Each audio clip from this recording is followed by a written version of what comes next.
This week was newsworthy. Attracting a lot of interest, a lot of money, a lot of talent. From Orion X in association with Inside HPC, this is the At HPC podcast. Join Shaheen Khan and Doug Black as they discuss supercomputing technologies and the applications, markets, and policies that shape them. Thank you for being with us. Hi, everyone. I'm Doug Black, Editor-in-Chief at Inside HPC. And Shaheen, it's a great pleasure to be with you, work together on this podcast. And so our special topic for today is HPC AI chips. But let's take a quick look at some of the important news of late in HPC in general. Yeah, there's been a good bunch happening this week. This week was newsworthy. So what caught your eyes? Well, it's interesting. Intel, they've really actually had some good news lately. Now, this does not include their latest quarterly earnings, which were pretty disappointing, but we covered the announcement from Cypearl, and that's the European organization that's building processors for the European exascale effort. Right. Cypearl is committed to using Intel's Ponte Vecchio GPU. That's right. I saw that, and that's pretty significant. Now, of course, Cypearl is building a 72-core ARM chip to act as the main CPU for like an indigenous supercomputer. And of course, it was a question, whose GPU accelerator we were going to use. And of course, as you mentioned, the topic of today is exactly that. And there's something like 60 of those out there. So the choices are plenty. So to use Ponte Vecchio is a pretty good endorsement for Intel's efforts. Yeah, it's a nice win. I think that's how it's being looked at. And what's interesting, too, is that Ponte Vecchio is not on the market yet. Intel has not finished developing it. In fact, it was a question in my mind whether it's going to be available to others. So that's also a good signal that they're going to sell it to the general market. Yeah, commercialize it. So some other Intel news, AWS is going to be offering machine learning instances using Gaudi accelerators from Habana Labs, which is an Intel company. And then TAC, the Texas Advanced Computing Center, is using Intel's One API. So pretty good news there, too. Yeah, and that was for remote visualization. I remember years ago we were working with TAC on remote visualization. So that's been an area for them. So all in all, like a good 1, 2, 3 punch by Intel. Good job. Yeah, we're kind of used to bad news from them a little bit, or news, and so yeah, it was a pretty impressive run. No, actually, even their earnings results was positive for me because they doubled down on investment for fab facilities and redoubling efforts to catch up with the latest and greatest fabs. And of course, I keep reminding that the vast body of the market is not the latest and greatest fab, that there's a lot of good business to be had without being at the cutting edge. But of course, that's kind of where the game is, at the cutting edge. And it's good that they're catching up with that and got packaging technologies that are pretty unique. If you combine that with the lower feature sizes, I think they can have a winning hand. So I'm rooting for them. Yeah, and I think lots of pressure, of course, is going to be gathering and focused on Pat Gelsinger as the new leader. But, I think lots of people are in his corner, and he certainly has an assertive and defined mission strategy that he's laying out. So I think he's been fabulous. I think he's been doing all the right things, pulling all the right talent, reinvigorating the company, kind of regaining their voice. And of course, part of the reason I'm rooting for them is that Intel is now a matter of national security. They really cannot fail. We all want them to win. And I think that's also something that's wind behind their back. Yeah, it's interesting, too, that, TSMC is building a fab in Arizona that I think has a lot of people, is looked upon as a very positive thing. But I also have heard that it's not one of their really advanced fabs. So there's still room from Intel to get into that business again. Yeah, what I read was that it is so-called N-2 fab, or maybe even N-1, but it is, of course, really hard for them to do the next greatest one, like, far away from where they usually do things. So maybe that's like a farther into the future. So that's good news. It's good news for really everybody involved. It's good for TSMC to have a big fab outside of their usual domicile. It's good for Arizona. It's good for the US. It's good for general capacity. But also, it's not exactly what's going to get us to the latest, greatest in this country. Yeah, it's also good for NVIDIA and AMD. But well, actually, NVIDIA, AMD, Apple really want the latest, greatest. So I think their stuff is still going to be manufactured in Taiwan. Another piece of news is IBM is partnering with a Israeli HPC AI chip startup new reality that's raised a bunch of money. And that kind of leads into our topic of the week. It does, yeah. Yeah, these advanced HPC AI chips that are just attracting a lot of interest, a lot of money, a lot of talent.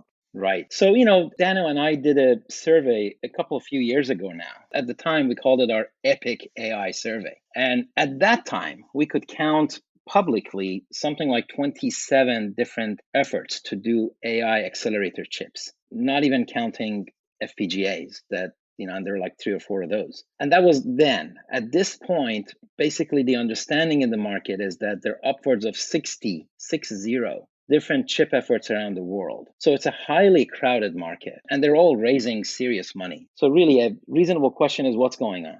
Why is it that's happening? What's the answer, Shaheen? No, I'm kidding. I got some perspective. I think AI is the imperative of our time. Everybody kind of knows that. And of course, because AI applies to everything, it's sort of reminiscent of IoT because, I used to joke that the projected growth in IoT is like higher than the GDP growth of the whole global thing because everybody was so gung-ho about it. And part of the reason with IoT was that the T in IoT thing, well, everything is a thing. So it applies to literally everything. And I think AI is similar. AI can apply to everything. So you could really take a really sliver of a market segment and say, I'm going to build a chip just for that. And I'm going to just optimize the heck out of it. So what I'm seeing is that people are now trying to own subcategories underneath AI, like Cerberus does wafer scale. Some guy focuses on learning, the other guys focus on inference or graph algorithms or neuromorphic because it's like there's different approach. So that's what I'm seeing. The other thing is that you may have seen a 2x2 diagram that we did at Orion X, and it's kind of classical physics, quantum physics, and then analog computing and digital computing. So that gives you a 2x2. And most of the computing world has been classical physics and digital computing. And now we also have quantum physics and analog that are being added. So I also see chip technologists that are trying to dial up, for example, analog at some point, like Mythic is doing. And, I think maybe Samba Nova does something, if I'm not mistaken. And then there's also like the quantum effects that are showing up even within the traditional model. So those are all, I think, the reason why these guys are able to raise such funds is that they point to that subcategory and say, we're going to go on that. Yeah. If you look at companies, Halo has raised over $100 million. Next Silicon in Israel has raised over $200 million. Yes.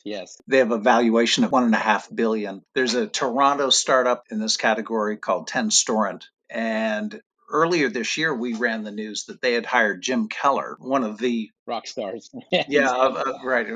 of chip design at Intel, Apple, AMD, and Tesla. Tenstorrent hired him. We ran the story. It's the most widely read story we've published this year. Wow. Just intense interest. Yeah, that one was really interesting to me. And actually, that reinforces the point because if I remember correctly, they are focusing on automated software development, like when AI writes your code for you, right? And so now if I got it right, that is an application space that is big. And if it is amenable to super optimization, then indeed, maybe that's a little market segment that in fact is a big market segment and you can go own it.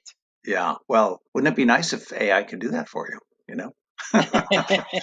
Well, actually, that's a segue to another thing we were talking about before the show. And that is that why is it that some of these guys build their own systems, right? I think while you better have engineering and go hire all the rock stars that you can and raise enough money so you can attract them. And then thanks to TSMC, you can manufacture it at really high density and low power. So the two remaining hurdles are the software stack, which is really hard to do. But then there's open source, and that facilitates things. And then you get to distribution. How am I going to sell this thing in the market? You talk to people at NVIDIA, and they'll say, our GPUs are tremendous, and it's enabling AI and all sorts of good things. But they've also worked so hard at developing out a whole ecosystem on the software and hardware side, systems side.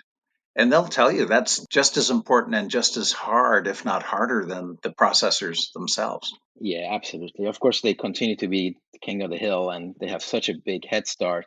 and own the category. I mean, they are really like the Tesla of AI and, Apple of AI and that sort of a thing. And when you own a category like that, they're like research that demonstrates that if you're associated with a category, you get a disproportionate share of all the growth in that market, which is really why all the startups these days want to own their category, because you do that and life is good for a good while. So they have competition a lot more than before, but really still have big momentum. Plus, they're executing seemingly pretty flawlessly. They're hitting their marks. Oh, they're pretty awesome. Yeah. Of course, this is a good segue to even talk about AMD, because they're another rock star of the chip world, and Lisa Su and company have been executing flawlessly as well. And I think they are poised to be like the first processor company that has an integrated CPU GPU offering. And that's a huge deal. That's where Intel's problems delivering Ponte Vecchio is kind of biting them. That AMD, it looks like they'll get there first with that integration. Right. I mean, clearly the top three players are still those guys. It's Intel, AMD, NVIDIA. And then there's like a second tier that are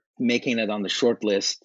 Cerberus we talked about, they're just unique. You got to look at them. GraphCore and Samba Nova are doing a good job, and there are a few others behind them, the way I see it. Yeah, but that notion of one vendor, CPU, GPU, AMD will be first. Yes, that's correct. That's key. I think you have to use the word integrated, because, Aurora with Ponte Vecchio and Intel, that might actually show up first. Okay. And of course, NVIDIA want to do that with ARM. The last I wrote about it, they're just facing global, worldwide regulatory compliance approval problems with that acquisition. So we'll see how that goes.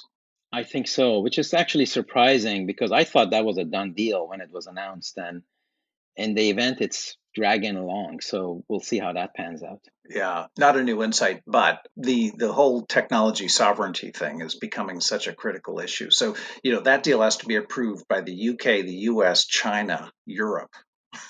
And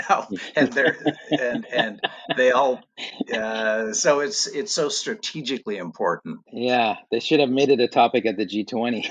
You guys figure it out.